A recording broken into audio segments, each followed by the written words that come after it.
அஸ்ஸலாமு அலைக்கும். இன்றைக்கி சண்டே சமையல் என்னென்னு பார்க்கலாமா? மண் சட்டி வச்சு சமைக்கிறதுனால நீங்களே கெஸ் பண்ணியிருக்குவீங்க, மீன் குழம்பு தான். ஆனால் மீன் குழம்போடு விட்டுறலைங்க. இன்றைக்கி நிறைய டிஷ்ஷு ரெடி பண்ணியிருக்கேன். என்னென்னு ஒன்று ஒன்றா பார்க்கலாம். சண்டே ஆனாலே இங்கே வந்து மீன் மார்க்கெட்டில் தான் போய்ங்க மீன் வாங்கணும். இங்கே வந்து மீன் மார்க்கெட்டில் வந்து நம்ம மீன் வாங்குறதுனால மீனை வந்து கட் பண்ணி தர மாட்டாங்க. கட் பண்ணுறதுக்கு நம்ம தான் தனியாக பைசா கொடுத்து கட் பண்ணிக்கணும். சண்டே ஆனால் ஐயோ, மீன் மார்க்கெட்டில் ஊரில் உள்ள எல்லா கூட்டமும் அங்கே தாங்க இருக்குது. ஊரே அங்கே இருக்கிற மாதிரி இருக்குது. அவ்வளோ கூட்டம். மீன் மார்க்கெட்டுக்குள்ளேயும் கூட்டம், மீன் வாங்குறதுக்கு கூட்டம், அதை மீனை கட் பண்ணுறதுக்கு ஒரு பெரிய க்யூ இருக்குது. அதெல்லாம் முடியலை. அதனால் மீனை வந்து கட் பண்ணாமல் வீட்டுக்கு வாங்கிட்டு வந்து கட் பண்ணி அதை க்ளீன் பண்ணி எடுத்து சமைக்கிறதுக்குள்ளேயும் ஒரு வழி ஆயிடுது. இதில் வேற கையில் நிறைய கீரெல்லாம் போட்டு ஒரு வழியாக மீனை க்ளீன் பண்ணி மீன் குழம்பு ரெடி பண்ணிகிட்ருக்கேன். உங்கள் வீட்டில் இன்றைக்கி சண்டே என்னெல்லாம் சமையல்னு சொல்லி நீங்கள் கமெண்ட் பண்ணுங்கள். சண்டே காலையில் விடிகிற மாதிரி தான் இருக்குங்க. அவ்வளோ ஃபாஸ்ட்டாக அந்த ஒரு நாள் அப்படியே கடன்னு போயிடுது. உங்களுக்கு எப்படி இருக்குதுன்னு சொல்லி நீங்களும் கமெண்ட் பண்ணுங்கள்.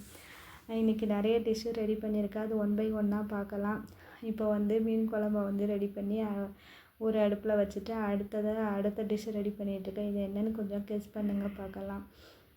இப்படி சைட் பை சைடாக ஒவ்வொரு டிஷ்ஷாக ரெடி பண்ணிகிட்ருக்கேன். நீங்கள்லாம் வந்து சண்டேனா உங்களுக்கு அந்த நாள் குயிக்காக போயிடுமா இல்லைனா ஸ்லோவாக தான் போகுமா அப்படின்னு சொல்லி கமெண்ட் பண்ணுங்கள். இதை அடுத்த டிஷ்ஷுக்கு வந்து மசாலாலாம் போட்டு எல்லாம் வந்து விரவி வச்சிட்ருக்கேன். என்னெல்லாம் சமைச்சிருக்கேன்னு சொல்லிவிட்டு உங்களுக்கு ஃபைனலாக காட்டுறேன்.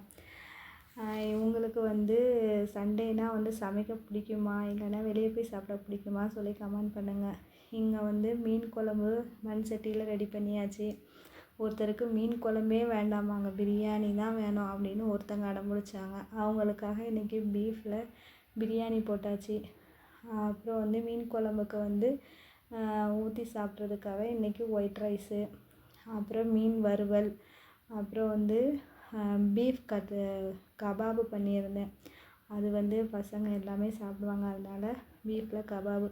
ஜவ்வரிசி இருக்குது, பாயசம் பண்ணி தர மாட்டேங்கிங்கன்னு ஒரு 2-3 நாள் ஒரு ஜீவன் சொல்லிகிட்டே இருந்தாங்க. அதனால் அவங்களுக்கு இன்றைக்கி பாயசம் ரெடி பண்ணியாச்சு. எங்களுடைய சமையல் இது தான். நீங்கள் என்னெல்லாம் பண்ணீங்க?